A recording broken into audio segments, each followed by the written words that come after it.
Hello everyone. मेरा नाम है धनंजय गौतम और आज मैं आपको कहानी सुनाने जा रहा हूँ एक किरदार की, जिस किरदार ने अपने 12 साल इस यूपीएससी प्रिपरेशन को दिए हैं, दिमाग में ये लेके कि कभी ना कभी तो उसे सफलता हासिल होगी। ये वीडियो कोई सहानुभूति की वीडियो नहीं है, ये बस मैं आपको एक पर्सपेक्टिव देना चाहता हूँ ज़िंदगी का, कि आप ज़िंदगी में कुछ उसूलों पे चलेंगे तो कभी आपको निराशा हाथ नहीं लगेगी। आप हमेशा एक प्रोग्रेसिव आउटलुक को लेके चलेंगे तो ज़िंदगी में बहुत आगे तक पहुंच पाएंगे। ये उन एस्पिरेंट्स के लिए है जो यूपीएससी की तैयारी कर रहे हैं और उन लोगों के लिए है जो अपनी लाइफ में कहीं ना कहीं स्ट्रगल कर रहे हैं। एक लड़का, इमेजिन करो, एक लड़का, उसने अभी अभी बीटेक कंप्लीट करी है, प्लेसमेंट्स हो रही हैं, प्लेसमेंट उसकी हो भी गई है। क्या वो जॉब करने के लिए घर से बाहर निकलेगा या फिर उसको पढ़ाई का मन है तो आगे पढ़ाई करेगा? जॉब अच्छी है। जब मेरी बीटेक कंप्लीट हुई थी 2012 में, तब मैंने एक प्लेसमेंट छोड़ के अपनी हायर एजुकेशन परस्यू करने के लिए, मास्टर्स इन टेक्नोलॉजी करने के लिए इलेक्ट्रिकल इंजीनियरिंग में मैं केरला गया था। मैं क्यों गया था केरला? क्योंकि मुझे ये लगता था, मैं घर से बाहर कभी नहीं निकला, तो मुझे एक बार घर से बाहर निकल के इस ज़िंदगी को एक्सप्लोर करना है, ये देखना है कि जिस एनवायरनमेंट में मैं रहता हूँ, उस एनवायरनमेंट से बाहर भी कोई दुनिया है या नहीं है। फिर मैं गया केरला। ऑल्दो मेरा एडमिशन बहुत ही अच्छे कॉलेजेस में भी हो रहा था, लेकिन फिर भी मैं एनआईटी कैलीकट से मास्टर्स करने गया। मेरा सिर्फ एक पर्पस था कि मेरे को लाइफ एक्सप्लोर करनी है, जितना मेरे को घूमना है घूमना है। जब मैं केरला गया तो मैंने अपने 2 साल सिर्फ दो काम किए थे। एक तो घूमा था और दूसरा काम ये किया था कि जो भी मेरा प्रोजेक्ट था, क्योंकि मुझे फ्यूचर में हायर एजुकेशन का बहुत ज़्यादा शौक था, तो मैंने रिसर्च अपनी करी थी दिल लगा के।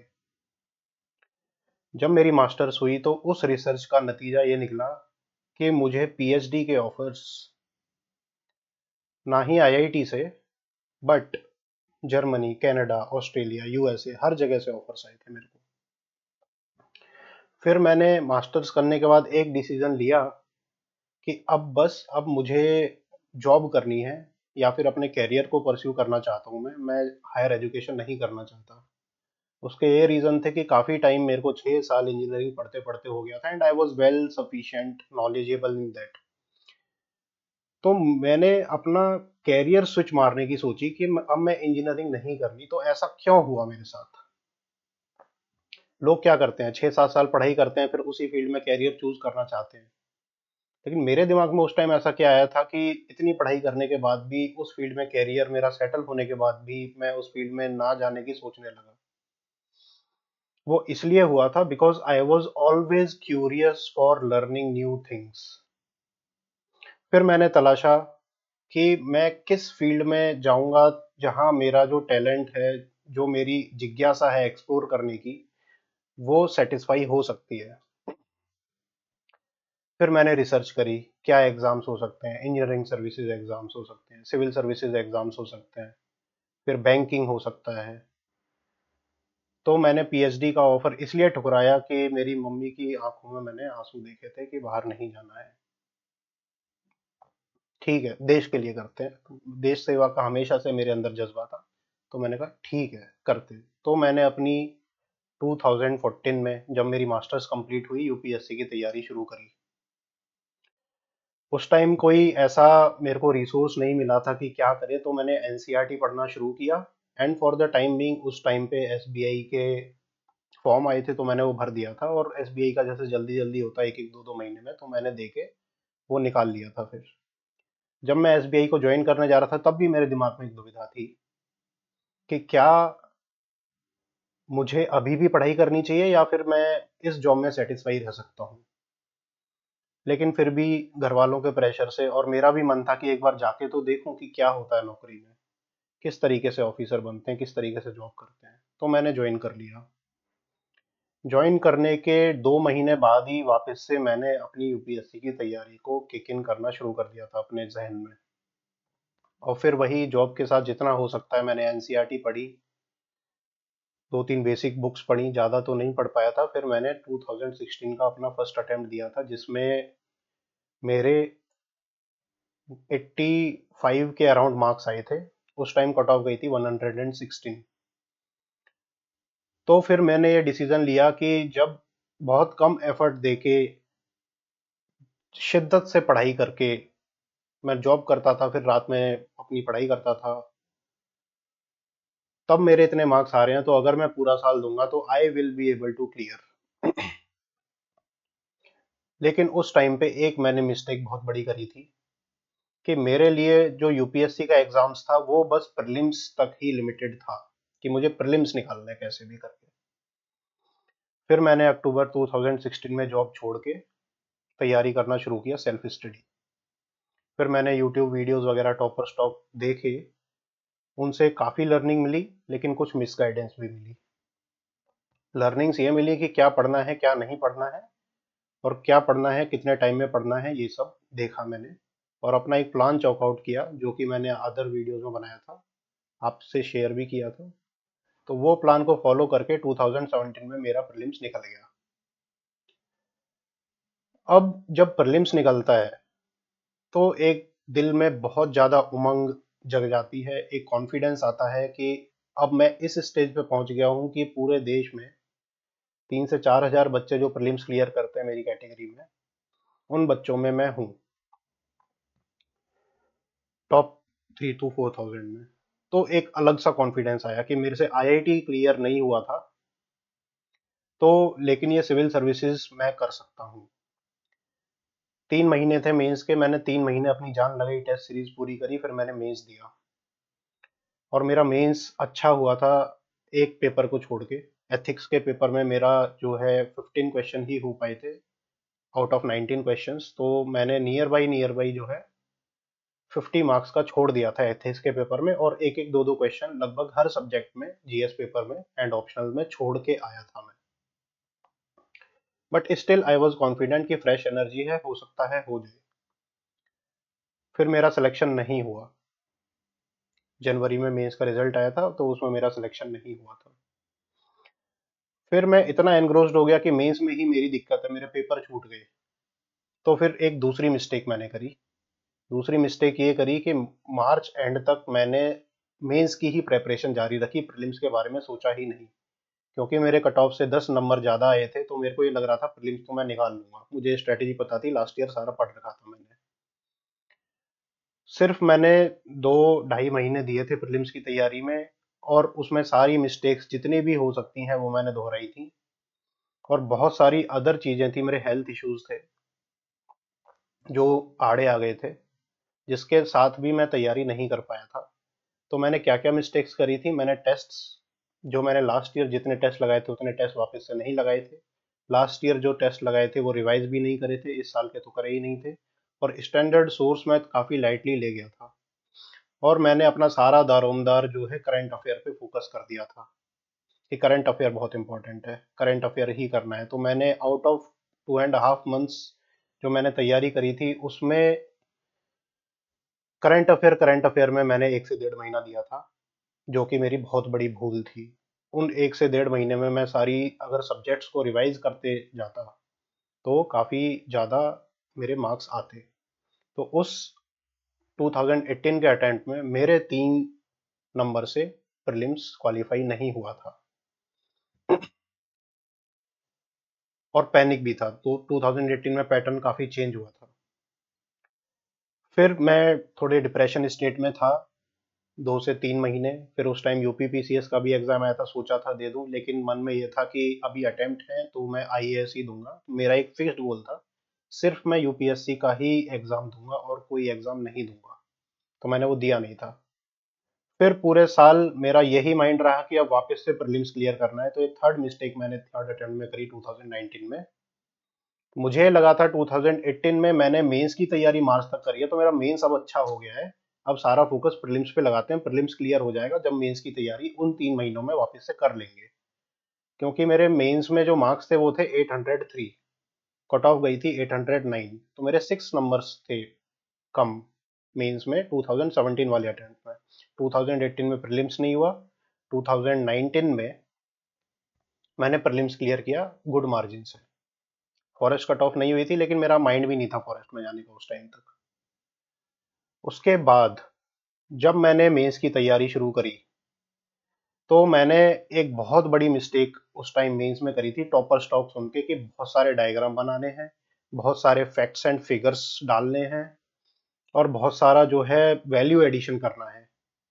तो मैंने हर सब्जेक्ट के हर टॉपिक के 3-3 A4 शीट के नोट्स बना लिए थे प्रॉपर अच्छे से, और जितने भी क्वेश्चंस आए थे बोथ ऑप्शनल एंड जीएस, वो सारे के सारे मेरे को बहुत अच्छे से आते थे। बहुत रिसर्च करके गया था मैं, और मैंने मेंस दिया 2019 का, and I was pretty confident कि मेरा मेंस निकल जाएगा। फिर जनवरी में रिजल्ट आया, तो मेरा मेंस फिर क्वालिफाई नहीं हुआ। I was completely heart broken. फिर वो डिप्रेशन वाला स्टेट शुरू हुआ। उसका एक तो ये रीजन था कि मेरा फेल हुआ, दूसरा ये रीजन था कि मैं घर से ही तैयारी कर रहा था। घर से मतलब मैं 3 साल घर पे ही था, और घर का एनवायरनमेंट ऐसा होता है कि 1-2 साल तो ठीक रहता है, उसके बाद जो है थोड़ा अपने को बोझ लगने लगता है खुद पे कि मैं जो है कुछ कमा नहीं रहा हूँ। मेरे जो साथ के लड़के हैं वो विदेश चले गए, अच्छा कमा रहे हैं, अच्छी लाइफ स्टाइल एंजॉय कर रहे हैं, they have gotten married and many of them have gotten childrens. तो एक माइंड में इश्यूज बहुत सारे आ जाते हैं, एक तो ये था, लेकिन दूसरा ये था कि मेंस मैंने इतनी मेहनत करी है, उसके बाद भी क्वालिफाई नहीं हुआ, तो क्या ऐसा क्या करूं कि मेरा जो है मतलब मेंस क्वालिफाई हो जाए। लेकिन फिर भी मैंने सारी चीजें साइडलाइन लगाई और वापस से अपनी तैयारी में जुट गया। वो एक सेमी कह सकते हैं कि you are not feeling happy, but you are not only also depressed. तो ये कंडीशन में मैं था। फिर भी मैंने अपनी हिम्मत जुटाई कि अगली बार देखते हैं प्रीलिम्स किस तरीके का जाता है 2020 में, और उस टाइम कोविड भी आ गया था। तो उस टाइम ऐसा रहा कि जब कोविड था तो मैं एक नई जगह पे था और वहां मैं अकेला था। तो मैंने लोकेशन चेंज करी थी to get that mindset out of my mind, कि वो सेमी डिप्रेशन वाला। लेकिन लोकेशन चेंज करी उसके बाद ही कोविड आ गया, और उस टाइम पे कुछ हेल्थ इश्यूज भी थे, मेरा ऑपरेशन वगैरह भी हुआ था आई का। तो उसके बाद क्या हुआ कि 4 महीने तक लगभग मैं अकेला रहा था, खुद से खाना बनाना, खुद से ही सब कुछ करना। तो उसने मेरे को एक मॉन्कहुड स्टेट के बारे में मेरे का रियलाइजेशन हुआ। उस टाइम मैं काफ़ी ज़्यादा मेडिटेशन, योगा, एक्सरसाइज ये सब करता था, अपनी लाइफ को कैसे मैनेज करें, काफ़ी सोच विचार किया मैंने खुद में रह के। तो मैंने ज़िंदगी के बारे में ये जाना उस टाइम पे कि happiness is a state of mind, it doesn't depend on the outcome of life. कि जो हैप्पी आप रहते हो ना, वो आप किसी भी स्टेज में हैप्पी रह सकते हो, और जिंदगी ने आपको क्या दिया है उस पर डिपेंड नहीं करता कि आप हैप्पी हैं या नहीं है। जितने भी मॉन्क्स हैं उनके पास कोई भी मटेरियल नहीं है, कोई भी मेटेरियलिस्टिक सुविधा नहीं है, लेकिन वो फिर भी हैप्पीएस्ट हैं जितने भी लोग हैं। आप अगर आंकड़ा उठाओ जेफ बेजोस का, जो कि बहुत अमीर आदमी है, और आंकड़ा उठाओ एक बुद्धिस्ट मॉन्क का, तो आपको ये पता लगेगा कि ब्रेन मैपिंग अगर करोगे तो Buddhist monk is more happier than billionaire. तब मेरे को ये बात पता लगी कि do whatever you are doing and do whatever you love. पहले तो जिससे आप प्यार करते हो, जिस चीज से, वो आप कर रहे हो कि नहीं कर रहे हो, तो वो हैप्पीनेस मिलती है उससे। और आप सेटिस्फाइड हो कि जो आप कर रहे हो उसमें आप कंट्रीब्यूट कर पा रहे हो, आपकी मेहनत इस तरीके की है, आपकी हेल्थ इस तरीके की है, then you should feel happy within yourself. तो मैंने ये चीज सीख ली कि अब कोई भी आउटकम आ जाए मेरी जिंदगी में, मुझे फर्क नहीं पड़ता है, I will always be happy. तो जो डिप्रेशन वाली स्टेट थी उससे मैं बाहर निकला उन 3-4 महीनों में, और उसके बाद वापस से मैंने तैयारी शुरू करी। प्रीलिम्स पोस्टपोन्ड हो गया था, तो अक्टूबर में था वो। जब अक्टूबर में प्रीलिम्स हुआ तो मैंने फॉरेस्ट की कट ऑफ भी क्लियर करी, सिविल्स की तो करी ही करी थी, ठीक है। लेकिन उस टाइम पे एक और मैंने मिस्टेक करी थी, सी सेट पे ढंग से फोकस ना करना, because I was S B I P O, and मैंने जीमेट की तैयारी भी करी थी। तो इसका ये मतलब था कि मेरे को ये ओवर कॉन्फिडेंस था कि मेरा सी सेट बहुत अच्छा है। मैंने ये रियलाइज नहीं करा कि 3-4 साल से लगातार जीएस पढ़ने के बाद मेरी जो मैथ स्किल्स हैं वो थोड़ी सी फेड हो गई थी। अब उस केस में ये रहा कि जब मैंने एग्जाम दिया तो जो मेरा जीएस का पेपर था उसमें तो मेरे काफी अच्छे नंबर आ रहे थे, ठीक है, कीज से 120 तक आ रहे थे। लेकिन मेरे सी सेट में जो है 61-62 मार्क्स ही आ रहे थे सारी कीज मिला के। उस टाइम पे फिर मैं थोड़ा सा हार्ट ब्रोकन तो था कि सी सेट नहीं फोकस किया, तो सिली काफी फील कर रहा था। फिर मैंने आरबीआई की तैयारी शुरू कर दी। उस टाइम पे मेरे पास एज थी आरबीआई की, तो आरबीआई की मैंने तैयारी शुरू कर दी। मैंने 1 महीने आरबीआई की तैयारी करी। जब प्रीलिम्स का रिजल्ट आया 20-25 दिन बाद, तब मेरी दोनों कट ऑफ फॉरेस्ट की और उसकी क्लियर हो गई थी। आपने मेरे मार्क्स देखे होंगे तो 66.67 मार्क्स थे मेरे सी सेट में। So I thought that this was a God grace कि भगवान चाहता है कि मैं इस तैयारी को करूं, भगवान ने मेरे लिए यही पाथ लिखा है। क्योंकि जब मैं आरबीआई की तैयारी कर रहा था, मेरा ये माइंड हो गया था कि अब मैं यूपीएससी कभी नहीं दूंगा अगर ये मेरा एग्जाम प्री नहीं निकला तो। लेकिन भगवान ने मेरे को बोला कि तुम तैयारी करो, क्योंकि उन्होंने जो है एग्जाम भगवान की दया से निकलवाया। फिर मैंने तैयारी करी मेंस के लिए, जो कि जनवरी में था, काफी ठंड थी उस टाइम पे। फिर मैंने 2020 का मेंस दिया था और उसका रिजल्ट 3-4 महीने बाद आया था और मेरा मेंस क्वालिफाई हो गया था। वो मेरे लिए एक था कि एक ऑब्स्टेकल जो कि मेरे को लगता था सबसे बड़ा है मेंस का, जो मैं 2019 में सारी मेहनत करके क्लियर नहीं कर पाया था, वो 2020 में क्लियर हुआ। उसके दो मेन रीजन थे क्लियर होने के। पहला सबसे बड़ा रीजन कि अपनी सुनना, अपनी क्षमताओं पे ध्यान देना कि मैं क्या कर सकता हूँ, मैंने वही किया था। और टॉपर की जो स्ट्रेटेजीज है उसे सुना, लेकिन अपने मुताबिक उसे फिल्टर किया था। फिर मैंने उस एग्जाम को निकाला, इंटरव्यू दिया। इंटरव्यू मेरा उतना अच्छा नहीं हुआ था, काफी नर्वस था मैं फर्स्ट इंटरव्यू में। Although the marks were decent, decent नहीं कह सकते मतलब, बट एवरेज मार्क्स कह सकते हैं, 157 आई गॉट। लेकिन मेरा फाइनल लिस्ट में सिलेक्शन नहीं हुआ। लेकिन आपको ये बात बताता हूँ कि एक बार इंटरव्यू जब आदमी देता है तो उसको इतना ज्यादा सेल्फ कॉन्फिडेंस आता है कि फिर वो जिंदगी में कुछ भी हो जाए हार नहीं मान सकता। फिर हुआ दूसरा, नेक्स्ट अटेम्प्ट 21 का अटेम्प्ट। उसमें मैंने प्रीलिम्स क्लियर किया, वापस से मेंस लिखा, वापस से इंटरव्यू कॉल आई। लेकिन उसमें मेरे को पता था कि इसमें मेरा फाइनल सिलेक्शन नहीं होगा, and that was my last civil services attempt, CSC का। क्यों पता था मेरे को कि मेरा नहीं होगा? Because I was not able to gauge the topic of the essay. पूछा कुछ था, लिख कुछ दिया था मैंने, और वो मेरे को ऐसे के तुरंत बाद देने के तुरंत बाद ही पता लग गया था। आई was very happy after giving ऐसे कि मैंने तो तोड़ दिए, क्योंकि मैंने 50-60 ऐसे प्रिपेयर कर रखे थे। 50-60 ऐसे आई हैव प्रिपेयर्ड, और उसी में से आया था। तो मुझे लगा कि वही है जो मैंने लिखा है, और उसी को मैंने लगभग लिख दिया था। मैंने वहां पर ज्यादा दिमाग लगाया नहीं। I don't know what came into my mind. I don't know कि कौन बैठ गया सर पे मेरे, किसने मेरा दिमाग घुमा दिया, मुझे नहीं पता है। लेकिन आई was very happy when I was leaving the examination hall after writing ऐसे कि ऐसे में मेरे 143 मार्क्स थे 2019 वाले अटेम्प्ट में। इस बार मेरे को लग रहा था कि 160 क्रॉस होंगे, आई will B topper in the ऐसे। फिर जब बाहर आया तो पापा ने ऐसे का टॉपिक पढ़ा, पापा ने बोला इसमें तो ये लिखना था, काफी आसान ऐसे है। मैंने बोला मैंने तो ये लिख दिया। पापा कह रहे तू पागल, हिंदी का पढ़ लेता। हिंदी का मैंने पढ़ा नहीं था। तो चलो कोई नहीं, फिर मैंने बाकी एग्जाम्स दिए, मतलब बाकी टेस्ट दिए, और इंटरव्यू की कॉल फिर भी आई मेरे पास। वो मेरा लास्ट अटेम्प्ट था सीएससी का। इंटरव्यू दिया तो फाइनल सिलेक्शन मेरा नहीं हुआ। उसके बाद मेरा फॉरेस्ट अटेम्प्ट बचा था बस, एज वाइज एक फॉरेस्ट अटेम्प्ट बचा था। फिर मैंने उस फॉरेस्ट अटेम्प्ट को 2022 में दिया। रिजल्ट आने के 5 दिन बाद ही प्रीलिम्स था, और उसमें मेरे 108 मार्क्स आ रहे थे विजन की से। So I was very hopeful कि हाँ मेरा सिलेक्शन होगा। I was very happy too. But जब रिजल्ट आया तो मेरा फॉरेस्ट में सिलेक्शन नहीं हुआ।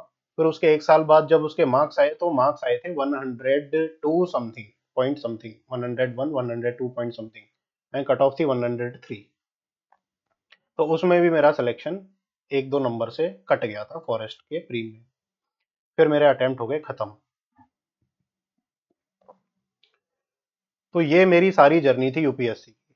अब इसमें मैंने क्या खोया, तो मैं उस लड़के की स्टोरी बता रहा था जो कि 2014 में जिसको विदेश जाने के ऑफर थे पीएचडी के लिए, जो एसबीआई पीओ था। एसबीआई पीओ बनने के बाद भी उसके माइंड में दो ऑप्शन थे कि क्या वो यूपीएससी की तैयारी करे या जीमेट करके वो ऑक्सफोर्ड हार्वर्ड जाए।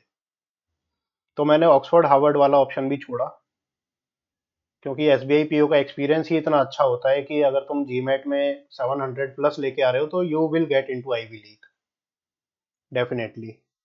लेकिन वो छोड़ के मैंने यूपीएससी की तैयारी शुरू करी, and cut back to 7 years, 6 years later in 2022 I was nothing, I was bankrupt, my family had lost hope in me, but still I gathered my hope कि जो भी पढ़ा है वो कहीं ना कहीं तो काम आएगा।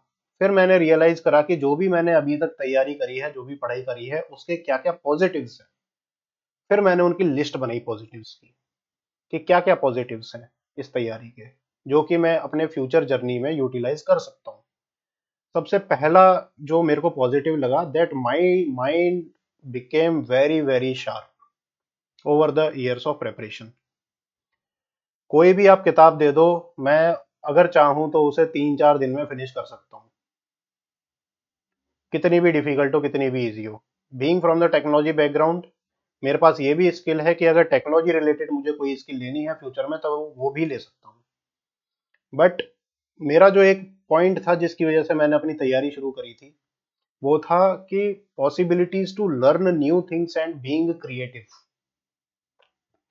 तो जब यूपीएससी की तैयारी मेरी हुई थी शुरू के 3-4 साल, तो काफी मोटिवेशन था, क्योंकि everything I was learning, I was grasping and everything was new to me. लेकिन लास्ट के 2-3 साल में मुझे लगा कि सब कुछ तो पढ़ लिया, बचा ही क्या है पढ़ने के लिए। ठीक है, तो मैंने अपना दिमाग जो है रिलीजन, फिलोसफी और स्पिरिचुअलिटी इन सब में लगाया, क्यों? Because these are the new things that I was searching for. ठीक है, उसके बाद मैंने लाइफ के बारे में जाना कि there is immense opportunities, immense possibilities in life जो कि आपको मिल सकती है। फिर मैंने अपने ऑप्शंस तलाशने शुरू किए कि सबसे पहला जो मेरा एम था वो था कि बिकमिंग फाइनेंशियली सेल्फ इंडिपेंडेंट। फिर मैंने विजन एंड वाजीराम ज्वाइन किया। फिर मैंने उसमें टाइम दिया अपना, थोड़ा सा सेल्फ इंडिपेंडेंट हुआ। तो जो भी फाइनेंशियल उसमें इश्यूज थे वो मेरे रिजॉल्व हुए फॉर द टाइम बी। जब मेरे फाइनेंशियल इश्यूज रिजॉल्व हुए तो फिर मेरे माइंड में ये आया कि अब क्या नया करूंगा मैं। फिर मैंने ये फ्रीडम यूपीएससी का अपना प्लेटफॉर्म लॉन्च किया था। इसमें मैं मेंटरशिप प्रोवाइड करता हूँ और जो है टेस्ट पेपर्स बनाता हूँ खुद। ठीक है, वेरियस सोर्सेज को देख के, न्यूज़पेपर्स, न्यूज़ रीडिंग्स, ठीक है, और मेंस के टेस्ट और गाइडेंस, मेंटरिंग। तो इसका इंटरेस्ट मेरे को जब मैं विजन में काम कर रहा था और जब वाजीराम में काम कर रहा था, तो I have acquired the interest of teaching. पहले नहीं था मेरे को, but after doing it I felt very happy that I will be able to contribute in the life of others, giving my knowledge and my perspective to others. तो इससे मैंने अपने life के गोल्स डिसाइड किए कि मैं अब जो है एक एजुकेटर बनूंगा, टॉप नॉच एजुकेटर बनूंगा इंडिया का। And I am on that path right now. अभी भी बहुत सारी चीजें हैं जो मेरे को लर्न करनी है, जो मैंने लर्न नहीं करी थी अपनी यूपीएससी की प्रेपरेशन में। क्योंकि जब भी आप यूपीएससी की प्रेपरेशन में होते हो तो आप एक एस्पिरेंट माइंडसेट से होते हो। आप कुछ भी चीज वो नहीं पढ़ सकते जो कि यूपीएससी के रियल्म से बाहर है, and there is limited syllabus. Now I have the liberty to explore every opportunity. मैं अगर आज अपनी पे आया तो एलएलबी कर सकता हूँ, एमए कर सकता हूँ, जितनी भी सब्जेक्ट्स हैं उससे, MA in polity, MA in philosophy, MA in this, MA in that. I can acquire 20 degrees with this experience. आप बताओ, अगर मैं यूपीएससी की तैयारी नहीं करता तो मैं इतनी डिग्रीज ले सकता था? कभी नहीं ले सकता था। मेरे अंदर एक यर्निंग ही नहीं थी नॉलेज की, जो जिंदगी का पर्सपेक्टिव है वो मेरे अंदर था ही नहीं। इस यूपीएससी की जर्नी में मेरे को ये सिखाया है कि how to be self independent, how to be intellectually self independent, how to be confident in your life, how to excel any obstacle, any opportunities into your life. ठीक है, तो ये लर्निंग आपके लिए है कि look for the better side. There is always half glass full, don't look at half glass empty. ठीक है। और आप जो भी कर रहे हो, जो भी आपने अपना कर्मा डिसाइड किया है, उस कर्मा को आप करते रहो। अगर आप उस कर्मा को कर रहे हो then you will feel happy. आप अगर एंड रिजल्ट पे जाते हो, ये सोचते हो कि मेरे को ये आउटपुट मिल जाए जब भी मैं खुश रहूंगा, then you are mistaken my friend. तो इस स्टोरी से यही आप लर्न कर सकते हो कि आप कभी भी हार ना माने। जिंदगी में बहुत सारे इश्यूज आते हैं, बहुत सारे ऑब्स्टिकल्स आते हैं, आपको ईयर्स ऑफ हार्ड वर्क हो जाता है, कुछ भी आउटपुट नहीं मिलता है, आपके पीयर्स आपसे कहीं ज्यादा आगे जा सकते हैं, लेकिन जो आपने मेहनत कर रहे हो, किसी और को दिखाने के लिए नहीं कर रहे हो, वो खुद के लिए कर रहे हो, अपने पर्सनल डेवलपमेंट के लिए कर रहे हो, अपने डिसीजन से कर रहे हो। किसी और ने डिसीजन नहीं थोपा आपके लिए, अपने डिसीजन से कर रहे हो। And I am the happiest person here. Although I had opportunities, अगर मैं सोचता हूँ कि पीएचडी कर लेता तो ये हो जाता, मैं आज इतना कमा रहा होता, या फिर मैं बैंकर होता फिर जीमेट कर लेता, आज मैं इतना कमा रहा होता, मैं यहाँ बैठा होता, इतने लोगों से मिल रहा होता, मेरी भी एक सोशल नेटवर्क होता। वो सब है अपनी जगह, लेकिन जो भी मैंने डिसीजन लिया है लाइफ में वो मैंने खुद लिया है। और ये इसको पैरों पे कुल्हाड़ी मारना नहीं कह सकते, because you have achieved something in your life. अगर आपका एग्जाम क्वालिफाई नहीं हुआ है, प्री भी क्वालिफाई नहीं हुआ है, लेकिन आपने मेहनत करी है और आपने अपने माइंड को कल्टीवेट किया है। बुद्धा ने बोला था कि सबसे बड़ा जो एम है ह्यूमन लाइफ का, that is to cultivate your mind. और वो हमारे जो स्वामी विवेकानंद जी हैं, उन्होंने भी सेम चीज बोली थी कि ह्यूमन लाइफ का एक ही पर्पज है, to cultivate your mind, and you are doing just that. So be happy in your life and keep doing the hard work. I am with you and every inch of world is with you. ठीक है। क्योंकि आप जो purpose है एक human life का, जो कि अपने माइंड को कल्टीवेट करना है, वो कर रहे हैं। All the best to you. बहुत मेहनत करो जिंदगी में। एक फिलोसफी हमेशा याद रखो कि always yearn to learn something new, first thing. And second thing is never die down, मतलब नेवर लेट यू डाउन। करते रहो बस, कुछ तो मिलेगा ही जिंदगी में। और मेरे को भी मिल रहा है, आपको भी मिलेगा। कोई फेलियर नहीं होता जिंदगी में। जिंदगी में अगर कोई फेलियर होता है ना, वो टेम्परेरी फेलियर होता है, लेकिन हर फेलियर आपको कोई ना कोई लर्निंग देके जाता है। ठीक है। तो आप ये चीज माइंड में रखें, आप अपनी तैयारी कंटिन्यू करें और पूरी जान लगा के पढ़ाई करते रहें। ठीक है। सफलता मिली तो बहुत अच्छी बात है, नहीं मिली then you will be a better person than the last year. हर साल आप एक बेटर पर्सन बनते जा रहे हो, और जो आप बेटर पर्सन बन रहे हो, वो आप उसकी वैल्यू आपको अभी पता नहीं लगेगी, उसकी वैल्यू आपको फ्यूचर में पता लगेगी। But don't look for results, just do your work which you are destined to do. Thank you all for listening, and I hope that आपने कुछ सीखा होगा मेरी जर्नी से। और आगे भी मैं आपके साथ हूँ। कोई भी इशू है, आप मेरे को सिंपल मैसेज कर सकते हैं @freedom UPSC टेलीग्राम चैनल पे, तो जिसका लिंक डिस्क्रिप्शन में दिया है, और अपने इश्यूज को आप रिजॉल्व कर सकते हैं। I will be always there for you. Thank you all.